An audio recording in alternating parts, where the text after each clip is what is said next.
विठ्ठल गजरी श्वास रोधिता. निकालस माऊली आपल्या पत्नीच्या मतांचा आदर करून ईश्वरचरणी आपलं जीवन समर्पित करण्यासाठी संसाराचा त्याग करून निघाले. सोमनाथाचं दर्शन घेतल्यावर ते पंढरपूरला पोहोचले. द्वादशीचा दिवस होता. मंगल पहाट होती आणि अचानक विठू माऊलीच्या गाभाऱ्यातून दिव्य प्रकाश प्रकटला. असंख्य मंगलवाद्य वाजायला लागली. बस, विठू माऊलीचा आशीर्वाद घेऊन निकालस महाराज पारमार्थिक वाटेला वाटचाल करू लागले. अर्थातच लिहिलेलं आहे गंगाधर सोमलवारांनी. हे भजन संगीतबद्ध केलेलं आहे अपर्णा वाराणसीवारांनी आणि गायलेलंही आहे अपर्णा वाराणसीवारांनीच.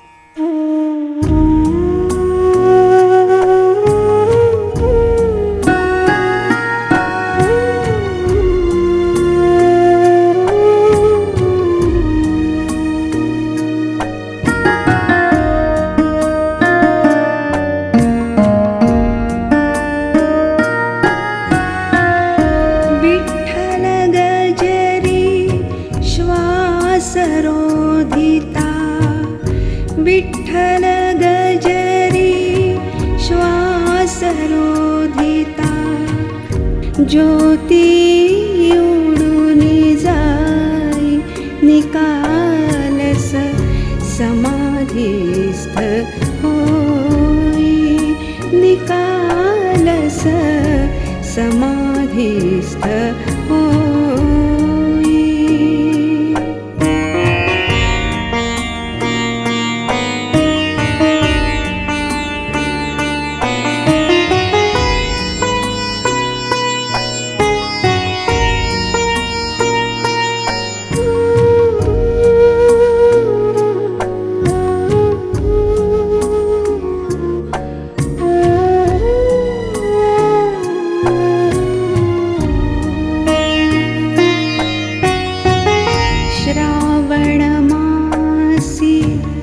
वद्य नवमीसी जाणे घडले निज धामासी, श्रावण मासी वद्य नवमीसी जाणे घडले निज धामासी, जनार्दनाच्या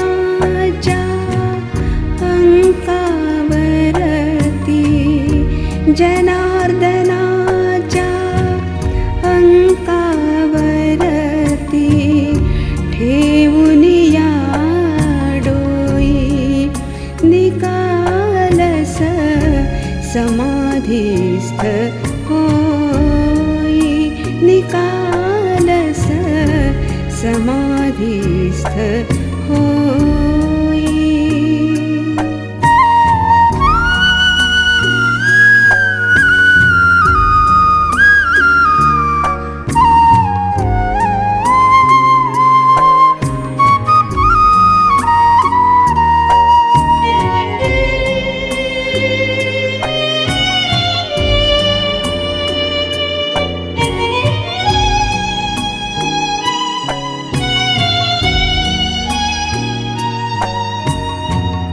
उधळीत वार्ता वाऱ्यावरती,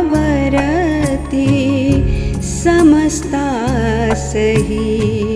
झाली वदती. उधळीत वार्ता वाऱ्यावरती, समस्तासही झाली वदती. अंत्यदर्शना त्वरे धावुनी, अंत्यदर्शना त्वरे धावुनी, आबालक येई निकालस समाधीस्थ होई, निकालस समाधीस्थ होई.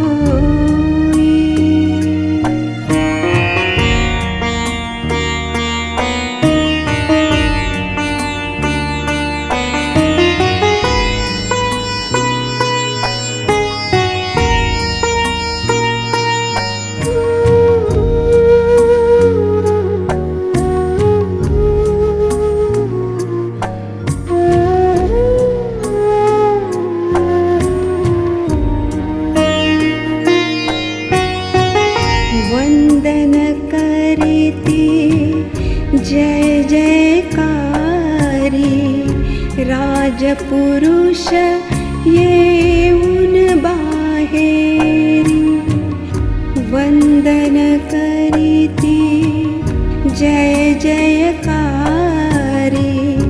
राजपुरुष येऊन बाहेरी मंत्राग्नी देता देहाप्रत मंत्राग्नी देता देहाप्रत अग्नि शुद्ध होई निकालस समाधिस्थ होई निकालस समाधिस्थ होई